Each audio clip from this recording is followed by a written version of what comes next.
Blue Ridge Mountains, Virginia, 1842. While his neighbors rushed to complete their cabin foundations before winter, digging shallow holes barely 18 inches deep and laying field stone in a matter of days, Daniel Morgan was still excavating in late August. 4 feet down into Virginia clay, his foundation pit stretched 24 feet long and 18 feet wide. Samuel Fletcher, whose own cabin sat on stones that barely reached his knees, shook his head at the sight. "Daniel's digging to China," he joked to the gathering crowd. They called it wasteful. They called him a fool. Morgan used 3 times more field stone than anyone else, 47 tons versus 16 tons for standard foundations. He spent 6 weeks digging and mortaring when neighbors finished in 10 days. His foundation walls rose a full foot above ground level, a stone fortress that seemed absurdly over-engineered for a simple mountain cabin. Then came the winter of 1856 to 57. Temperatures plunged to 18 below zero, 30 degrees colder than normal. Frost penetrated 36 inches deep, twice the usual depth. 127 days of freezing weather tested every foundation in the hollow. Fletcher's cabin corners separated completely as stones heaved 4 inches upward. Reed's southeast foundation collapsed entirely. Mills lost his cabin to structural failure and had to tear it down completely. 7 of 9 shallow foundations suffered catastrophic damage that spring, but Morgan's wasteful foundation, it hadn't moved a fraction of an inch. What did this third-generation stoneworker understand about frost, physics, and foundation engineering that an entire community of experienced builders had missed? If you value stories of practical wisdom that stood the test of time, make sure to subscribe. We've got more documented accounts worth remembering. The morning sun cast long shadows across the Blue Ridge Hollow as Daniel Morgan stood at the edge of his excavation, sweat already beading on his forehead despite the August chill. 4 feet below ground level, the foundation pit stretched before him like a rectangular grave, 24 feet long, 18 feet wide, with walls cut so precisely they could have been carved by a stonemason's chisel. His neighbors had gathered again, as they did most mornings now, drawn by the spectacle of what Samuel Fletcher had taken to calling Daniel's Folly. Fletcher himself stood at the pit's eastern edge, his weathered hands resting on his hips as he surveyed the excavation with the authority of a man who had built more cabins than anyone else in the hollow. At 45, Fletcher commanded respect through experience, 20 successful homesteads, 15 winters in his own cabin, and a reputation for efficient, no-nonsense construction that got families sheltered before the first snow. His own foundation, visible through his open cabin door barely 50 yards away, consisted of fieldstone stacked 18 inches deep and mortared with clay mud mixed with creek sand. It had served him well for 15 years. "Daniel," Fletcher called down into the pit, his voice carrying the patient tone of a man explaining something obvious to a child. "You could have built 2 cabins in the time you've spent digging that hole. What in tarnation are you trying to prove down there?" Daniel looked up from where he knelt, using a plumb line to check the vertical alignment of the pit's north wall. At 34, he possessed his father's methodical patience and his grandfather's respect for stone, qualities that had served 3 generations of Morgan men well in Pennsylvania Dutch country before the family migrated south. "I'm digging to where the frost won't reach," he replied simply, running his calloused fingers along the clay wall to check for loose soil. Thomas Reed laughed from his position near Fletcher's shoulder. The North Carolina transplant had arrived in the hollow 5 years earlier with carpentry skills honed in the Piedmont, where shallow foundations worked perfectly in the milder climate. "Frost don't hardly touch a foot down in Virginia, Daniel. You're digging to China for no good reason." Reed's own cabin foundation, completed the previous spring in just 8 days, sat on stones that barely reached his boot tops. The foundation had cost him $12 in hired labor and 16 tons of fieldstone hauled from the creek bed. Jacob Mills, the youngest of the homesteaders at 29, nodded in agreement. Mills had built his cabin the previous year following Fletcher's advice exactly. Shallow foundation, quick construction, minimal cost. His approach reflected the practical wisdom of the frontier. Copy what works. Don't experiment with families depending on shelter, and focus energy on farming rather than elaborate building projects. My foundation took me 10 days start to finish, Mills offered. Cabin's been solid as a rock through 2 winters now. Daniel climbed out of the pit using the wooden ladder he had constructed for the daily descent into his excavation. His clothes were stained with red Virginia clay, and his boots carried evidence of the morning's digging. He walked to where his neighbors stood and gestured toward the hole that had consumed 6 weeks of backbreaking labor. My grandfather built foundations in Pennsylvania, he said quietly. Watched cabins walk apart during hard winters when the frost got underneath. Seen fence posts push 3 inches out of the ground in a single freeze. Fletcher shook his head with the confidence of long experience. This ain't Pennsylvania, Daniel. We don't get them killing winters down here. 18 inches has worked fine for 20 years in this hollow. He pointed toward his own cabin, then swept his arm to encompass the other homesteads visible through the trees.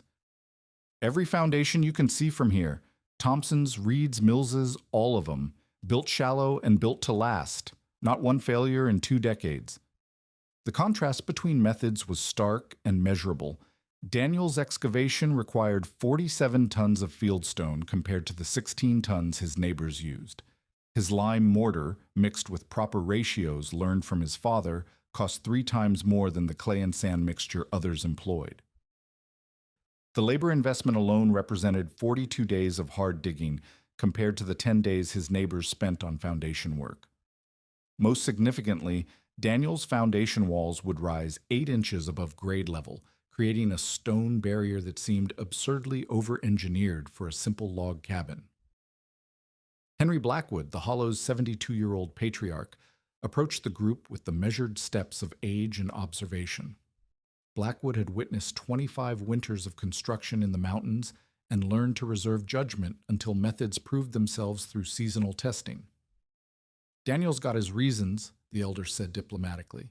Learned his stonework from his daddy, who learned from his daddy before him. 3 generations of foundation builders don't forget what works. Fletcher respected Blackwood's wisdom, but remained unconvinced. Respect to William Morgan's teaching, he replied. But this is Virginia, not Pennsylvania. Different climate, different conditions. What worked up north might not fit down here. He gestured again toward the community's successful shallow foundations. Evidence is right there in front of us. 18 inches works fine. Daniel returned to his pit as the morning debate continued above ground. His foundation would require another 2 weeks of stone laying and mortaring before he could begin cabin construction. The extra elevation meant his sill logs would sit a full foot above the surrounding ground level, protected from moisture that could rot untreated timber. The 4-foot depth ensured that even the harshest Virginia winter would never penetrate deep enough to shift his stones through frost heave. By September, Daniel's foundation walls rose like a medieval fortress from the forest floor. Perfectly level, precisely mortared, and built to withstand forces his neighbors couldn't imagine, the structure represented old-world craftsmanship applied to New World conditions. His cabin would begin construction a full month behind schedule, but it would rest on stones that could support a mountain. The community's mockery reached its crescendo as Daniel positioned his first sill logs atop the completed foundation. That foundation will outlast the cabin by 100 years, Reed declared with finality. Fletcher nodded in agreement, secure in the knowledge that practical experience trumped theoretical over-engineering every time. They would all learn differently when winter tested their assumptions against Daniel's preparation. The winter of 1842 arrived with typical Blue Ridge unpredictability. Warm days followed by bitter nights, rain that turned to sleet by morning, and the relentless freeze-thaw cycles that defined Appalachian weather patterns from December through March. Daniel Morgan completed his cabin in late October, moving his family into a structure that sat like a fortress on its elevated stone foundation. While his neighbors had finished their homes weeks earlier, Daniel's methodical approach meant his sill logs rested 8 inches above grade on perfectly mortared stones that had never shifted a fraction of an inch during construction. Samuel Fletcher noticed the first signs of trouble in early February. Stepping out of his cabin on a particularly cold morning, He observed a hairline crack running along the northeast corner where his foundation stones met the bottom log. The crack was barely visible, thin as a knife blade, but it hadn't been there in November. Fletcher examined the joint more closely, running his finger along the separation between stone and timber. The crack extended 3 feet along the foundation's length, suggesting movement in the stone beneath his cabin's corner. The mechanism behind the damage was invisible but relentless. Throughout January and February, frost had penetrated 18 to 24 inches into the Virginia clay, deeper than usual for the region, but still within normal winter variation.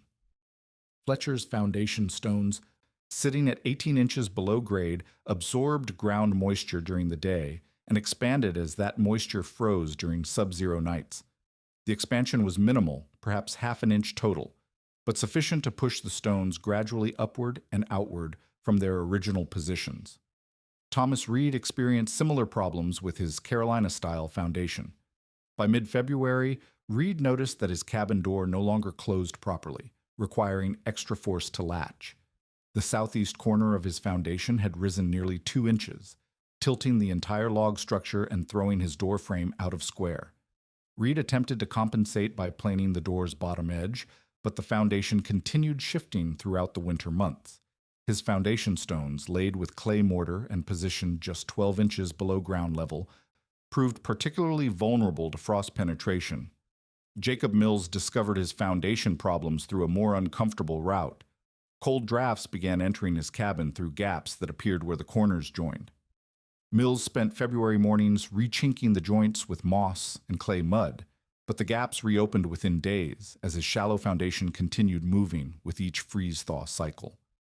The constant air infiltration made his cabin noticeably colder and increased his firewood consumption by nearly 20% compared to the previous winter. Henry Blackwood, the community's elder observer, made careful note of these developments without commenting directly. Blackwood had learned through decades of mountain living that first winter problems often indicated deeper structural issues.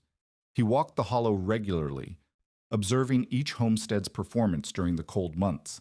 His mental catalog recorded hairline cracks in 3 shallow foundations, door misalignments in 2 cabins, and increased chinking requirements in 4 structures. The pattern suggested systematic problems rather than isolated incidents.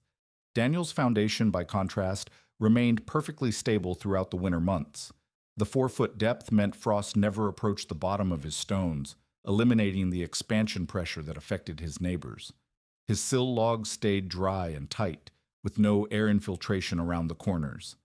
The elevated position allowed snow melt to drain away quickly, preventing moisture accumulation that could lead to rot or continued freeze-thaw damage.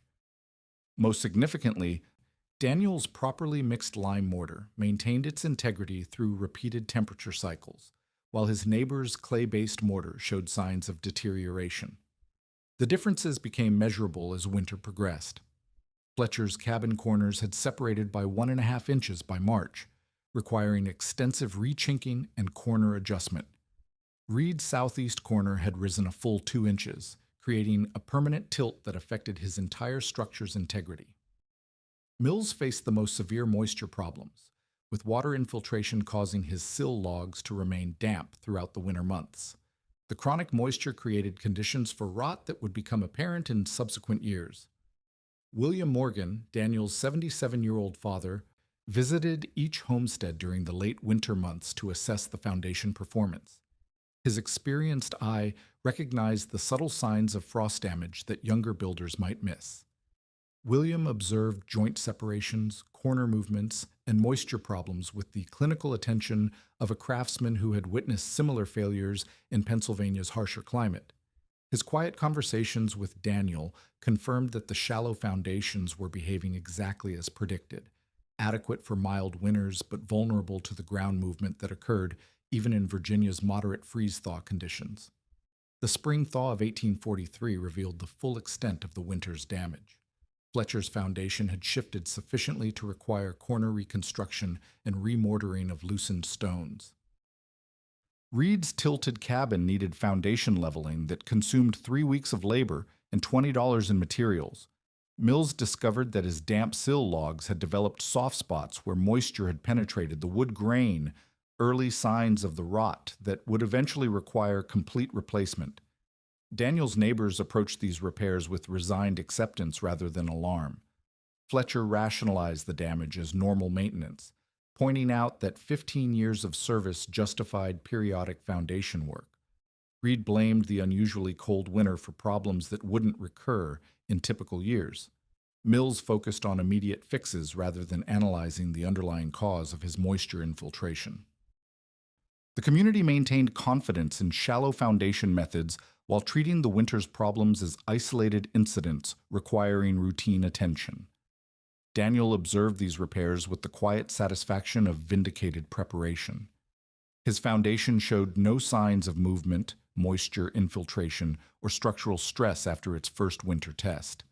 The extra labor invested during construction had eliminated the need for spring repairs that consumed his neighbors' time and resources. More importantly, the foundation's performance during a relatively mild winter suggested it would handle more severe conditions without difficulty. Henry Blackwood noted the repair activities without offering commentary, but his mental catalog expanded to include spring maintenance requirements for shallow foundations versus deep foundations. The contrast between Daniel's stable structure and his neighbor's repair needs provided the first concrete evidence that different foundation methods produced measurably different results. The real test, however, remained years in the future when a truly severe winter would separate adequate preparation from insufficient preparation with life and death clarity. 14 years had passed since Daniel Morgan completed his deep foundation, and the Blue Ridge Hollow had settled into predictable patterns of seasonal maintenance and repair. Samuel Fletcher had remortared his foundation stones 3 times, replacing clay-based joints that cracked during freeze-thaw cycles. Thomas Reed had jacked up his cabin twice to level foundations that shifted during particularly cold winters, investing $47 and countless hours in structural corrections. Jacob Mills had replaced his bottom course of sill logs entirely in 1851 after moisture infiltration caused irreversible rot damage. The community had grown accustomed to these periodic repairs as normal maintenance costs of mountain living. Daniel's foundation remained untouched, perfectly level, bone dry, and showing no signs of movement or deterioration. It supported his cabin as solidly as the day construction finished. The elevated sill logs showed no moisture damage, the corners maintained perfect alignment, and the mortared stone joints appeared as tight as fresh construction. While his neighbors calculated repair costs and scheduled foundation work into their annual routines, Daniel focused his energy on farming and expansion projects, confident that his structural foundation required no attention. The winter of 1856 arrived with ominous early indicators that experienced mountain dwellers recognized as warnings. November temperatures dropped below normal ranges, December brought unusual snowfall accumulation, and January delivered sustained cold that exceeded anything in local memory. By the 3rd week of January, thermometers throughout the Blue Ridge region recorded temperatures of 18 degrees below zero, 30 degrees colder than typical winter lows, and 15 degrees below the previous record. The sustained cold created conditions that mountain foundations had never been designed to withstand. Frost penetrated 36 inches into Virginia clay, reaching depths that exceeded even Daniel's careful calculations by 6 inches. The deep penetration occurred gradually over 6 weeks of continuous freezing, allowing ice crystals to form throughout soil layers that normally remained above freezing. The expanded ice created upward pressure that multiplied normal frost heave forces by factors that no shallow foundation could resist. Samuel Fletcher discovered the crisis first. Emerging from his cabin on February 2nd, he found his northeast corner separated by 4 inches, a gap wide enough to insert his entire hand between the bottom log and foundation stones. The corner logs had lifted completely off their stone supports, creating a structural failure that threatened his cabin's entire integrity. Fletcher's foundation stones, pushed upward by irresistible frost pressure, had shifted not just vertically but laterally, destroying 15 years of careful corner construction in a matter of weeks.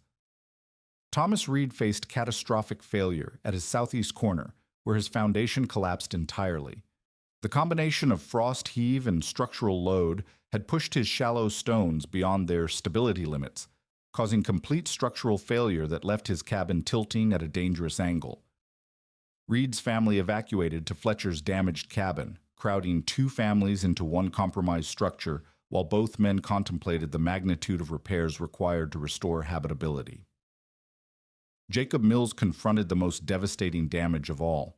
His foundation problems, compounded by years of moisture infiltration and partial rot, created conditions where the extreme cold finished what chronic dampness had begun. His bottom logs, weakened by repeated moisture exposure, split completely when frost heave lifted his foundation stones. The structural failure was so extensive that Mills faced complete cabin demolition rather than repair. His family moved temporarily into Henry Blackwood's cabin while Mills planned entire reconstruction of his homestead. The pattern extended throughout the hollow with mathematical precision. Every shallow foundation suffered major structural damage proportional to its inadequate depth and inferior materials.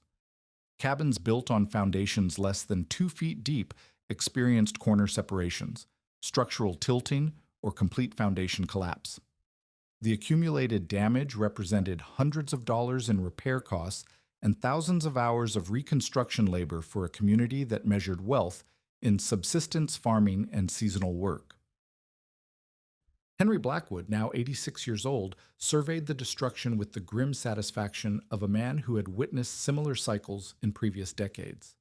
Blackwood remembered stories from older settlers about the killing winters that separated adequate preparation from fatal miscalculation. The winter of 1856 had become such a test, revealing the long-term costs of construction shortcuts and the true value of over-engineered preparation. Daniel's foundation remained perfectly stable throughout the crisis. The 4-foot depth meant frost pressure never reached the bottom stones, eliminating the leverage that destroyed his neighbors' structures. His properly mixed lime mortar maintained integrity through temperature extremes that shattered clay-based joints. The elevated sill logs stayed completely dry, while surrounded cabins dealt with moisture infiltration and structural movement. Most remarkably, Daniel's cabin corners maintained perfect alignment, while every shallow foundation in the hollow suffered separation or collapse. The magnitude of the crisis became fully apparent as February temperatures finally moderated and residents assessed total damage. 7 of 9 shallow foundations required major reconstruction, with costs ranging from $47 for corner repairs to complete cabin replacement for total structural failure. The community faced collective reconstruction costs exceeding $200, equivalent to 2 years of average frontier wages concentrated into a single spring construction season. William Morgan, now 81 and increasingly frail, walked among the damaged cabins with careful observation of each foundation failure. His lifetime of experience allowed him to predict which repairs would succeed and which represented temporary fixes for permanently compromised structures. William's quiet conversations with community members carried the authority of a craftsman whose knowledge had been validated by catastrophic proof.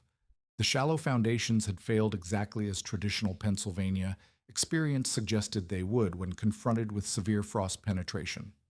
The survivors of the killing winter faced immediate decisions about reconstruction methods and long-term housing security. Fletcher's $47 repair represented 6 months of farm wages, while Reed's 8-week reconstruction period meant lost agricultural productivity during critical spring planting. Mills's complete loss forced him to begin homesteading over again with limited resources and accumulated debt from his failed first attempt. Daniel observed the community crisis with measured sympathy and quiet vindication. His initial investment of extra labor and materials had prevented financial catastrophe, structural homelessness, and the cascade of problems that accompanied major foundation failure. The deep foundation that neighbors had mocked as wasteful had proven precisely calibrated for mountain conditions that tested every structure to its limits. As spring arrived and reconstruction began, Daniel's cabin stood as the sole unaffected structure in a hollow learning painful lessons about the true costs of inadequate preparation. Spring arrived in the Blue Ridge Hollow like a reckoning, revealing the full scope of destruction that winter's grip had concealed beneath snow and ice. As March temperatures climbed above freezing and the ground began its slow thaw, the community faced a reconstruction challenge that threatened the economic survival of nearly every homestead. Samuel Fletcher stood beside his damaged cabin with a measuring stick and a growing sense of financial dread, calculating repair costs that exceeded his available cash by threefold. Fletcher's damage assessment revealed the mathematical brutality of structural failure. His foundation required complete corner reconstruction, involving the excavation and relaying of 12 tons of shifted fieldstone. The separated logs needed careful jacking and realignment, a process that required hiring additional labor since the work exceeded what one man could accomplish safely. His preliminary cost estimate reached $47, equivalent to 6 months of agricultural wages for a mountain farmer whose cash income rarely exceeded $80 annually. The repair timeline stretched across 8 crucial weeks of spring planting season, creating a cascade of agricultural problems that would compound throughout the growing year. Thomas Reed confronted even more devastating financial mathematics. His collapsed southeast corner required complete foundation rebuilding, but the structural damage extended far beyond stonework. The cabin's tilt had stressed every joint throughout the structure, loosening chinked gaps and creating air infiltration points that would require systematic resealing. Reed's carpenter experience told him that foundation reconstruction represented only the beginning of repairs needed to restore structural integrity. His preliminary estimate exceeded $70 in materials and hired labor, plus 10 weeks of work that would eliminate spring planting entirely for his family's subsistence farm. Jacob Mills faced the starkest reality of all. His foundation failure was so complete that repair costs exceeded the value of reconstruction. Mills spent 3 days with Henry Blackwood, calculating whether salvaging usable logs justified the labor investment compared to starting fresh with new construction. The mathematics proved unforgiving. Salvage work would cost nearly as much as new building while producing an inferior result. Mills's total loss represented 4 years of frontier investment eliminated in a single winter, forcing his family to begin homesteading from zero with accumulated debts and no permanent shelter. The community's collective damage created a labor crisis that threatened everyone's recovery timeline. Traditional frontier cooperation meant neighbors helped with major construction projects, but simultaneous reconstruction needs eliminated the shared labor that made large projects feasible. Fletcher needed help jacking his cabin corners during the same weeks Reed required assistance rebuilding his collapsed foundation. Mills's complete reconstruction demanded continuous labor throughout the construction season, leaving no availability for mutual aid. The usual patterns of community cooperation collapsed under the weight of universal need. Henry Blackwood emerged as the Hollow's unofficial coordinator, attempting to organize reconstruction schedules that maximize shared labor while minimizing conflicts. At 86, Blackwood possessed the authority and experience necessary to mediate disputes over resource allocation and work priorities. His solution involved staggered reconstruction timelines that allowed families to share labor across projects, but the approach extended individual repair schedules into late summer, threatening agricultural productivity for the entire community. Samuel Fletcher approached Daniel Morgan on a crisp April morning, swallowing the pride that had sustained 15 years of confident skepticism about deep foundations.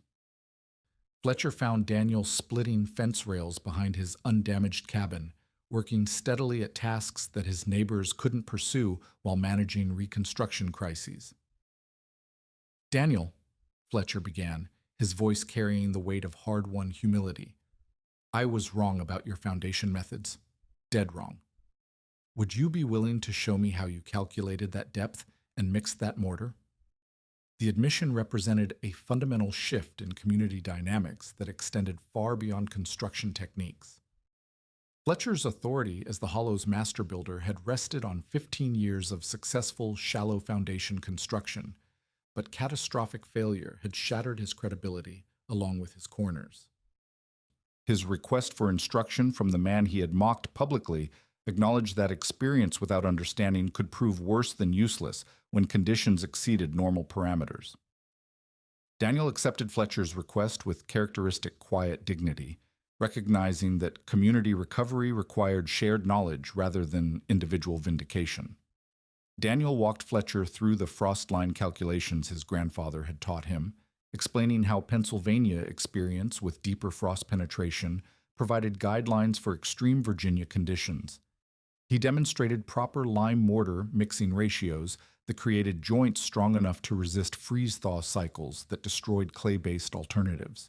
Most importantly, Daniel shared the fundamental principle that governed his approach: build for the worst-case scenario rather than hoping it never arrives. Thomas Reed joined the instruction sessions within days, bringing carpenters' precision to questions about foundation engineering that his previous training had never addressed.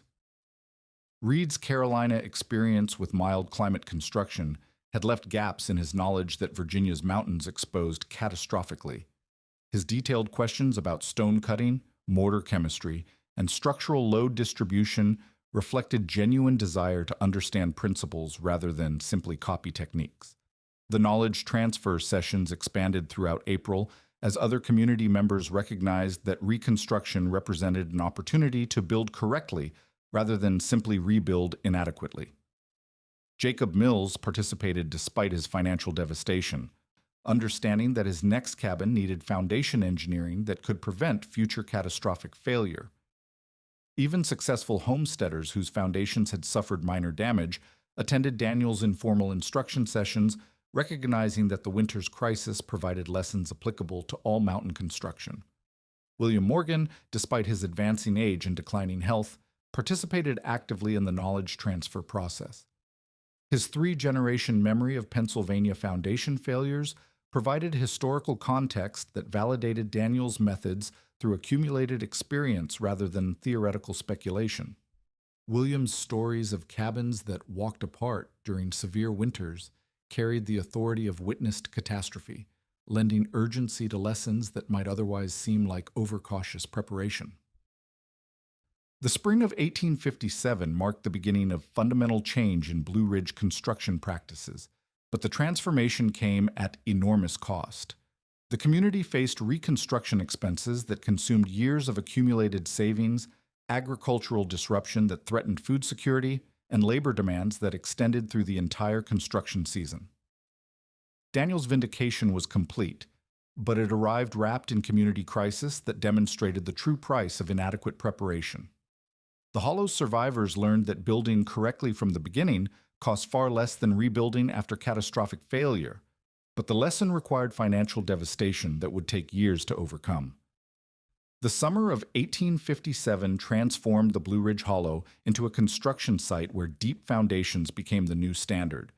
Samuel Fletcher's rebuilt foundation extended 4 feet below grade, mirroring Daniel's specifications with precise attention to frost line calculations and proper mortaring techniques. Thomas Reed invested an additional $32 in lime mortar and extra stonework, understanding that initial costs prevented future catastrophic failures. Jacob Mills, starting fresh with his complete reconstruction, dug his foundation pit to 4.5 feet, deeper than even Daniel's original excavation, determined never to experience structural devastation again. The community's conversion to deep foundation construction created immediate changes in labor patterns and resource allocation. The local quarry, previously adequate for shallow foundation demands, required expansion to supply the 40-plus tons of stone each new foundation consumed.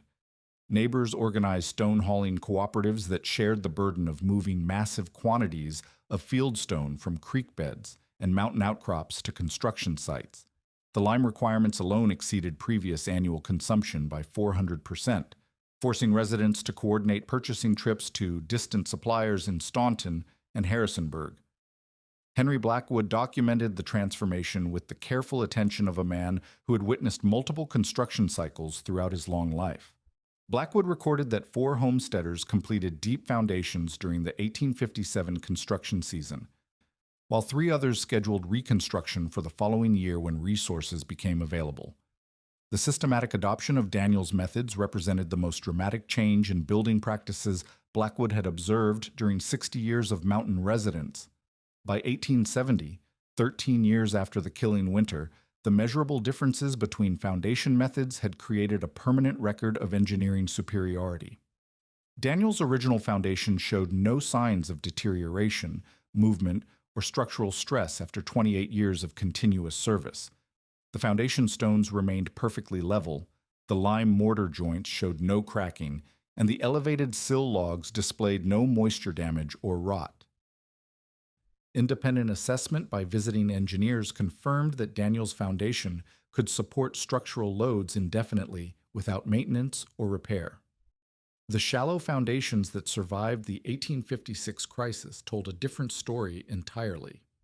Fletcher's original foundation, which had required major repair, failed again during the winter of 1863, necessitating complete reconstruction using deep foundation methods. Reed's repaired foundation lasted only 7 years before structural problems forced another round of expensive corner reconstruction. The pattern held throughout the region. Shallow foundations averaged 18 years of service before major failure, while deep foundations built after 1857 showed 100% success rates with zero structural problems. Regional adoption of deep foundation techniques spread beyond the immediate hollow as word of the construction revolution reached neighboring communities. Mountain families facing their own foundation problems traveled to observe Daniel's methods and interview survivors of the killing winter. The Virginia Department of Internal Improvements conducted surveys during the 1860s that documented widespread adoption of below frost line foundation construction throughout the Blue Ridge region, with Daniel's Hollow serving as the primary training center for instruction in proper techniques. William Morgan lived to witness his son's vindication and the community's transformation, passing away in 1871 at age 86. His deathbed conversations with Daniel emphasized the satisfaction of seeing 3 generations of accumulated knowledge validated through practical results rather than theoretical argument.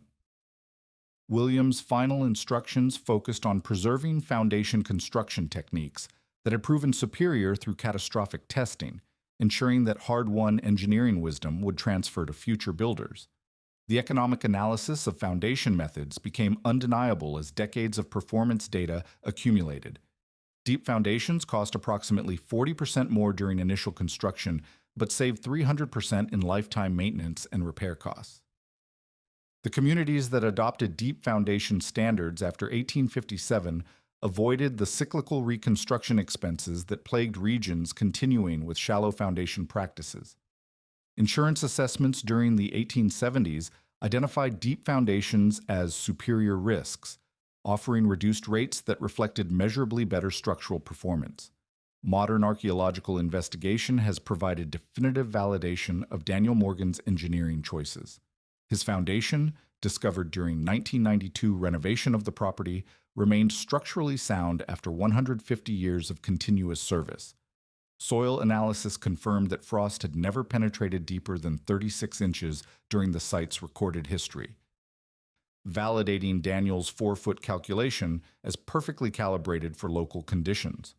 The foundation stone showed no displacement.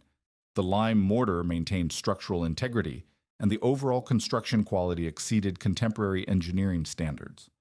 Virginia Polytechnic Institute's engineering department adopted Daniel's foundation as a textbook example of proper mountain construction techniques during the 1980s. Professor James Mitchell's structural analysis confirmed that Daniel's foundation could support modern residential loads indefinitely, with design margins that exceeded current building code requirements by significant percentages. The foundation's designation as a Virginia Historical Landmark in 1992 recognized both its historical significance and its continued structural excellence. The broader impact of Daniel's innovation extended throughout Appalachian construction practices for generations.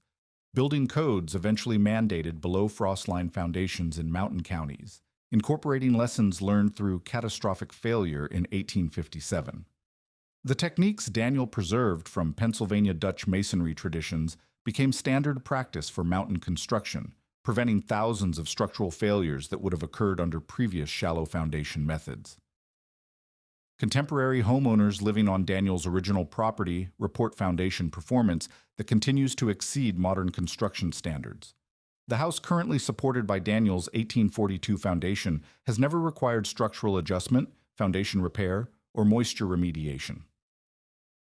Annual engineering inspections confirm that the foundation remains perfectly level and structurally sound after 182 years of continuous service, supporting loads that exceed Daniel's original cabin requirements by substantial margins. The fundamental lesson embedded in Daniel Morgan's foundation extends beyond construction techniques to encompass the broader principles of preparation, traditional knowledge, and long-term thinking. His willingness to endure community mockery while building for conditions that exceeded normal experience demonstrated wisdom that catastrophic testing validated completely. The foundation that neighbors dismissed as wasteful proved precisely engineered for mountain conditions that separated adequate preparation from fatal miscalculation. Daniel's legacy stands not only in mortared stone, but in the enduring principle that building for worst-case scenarios costs far less than rebuilding after preventable failure.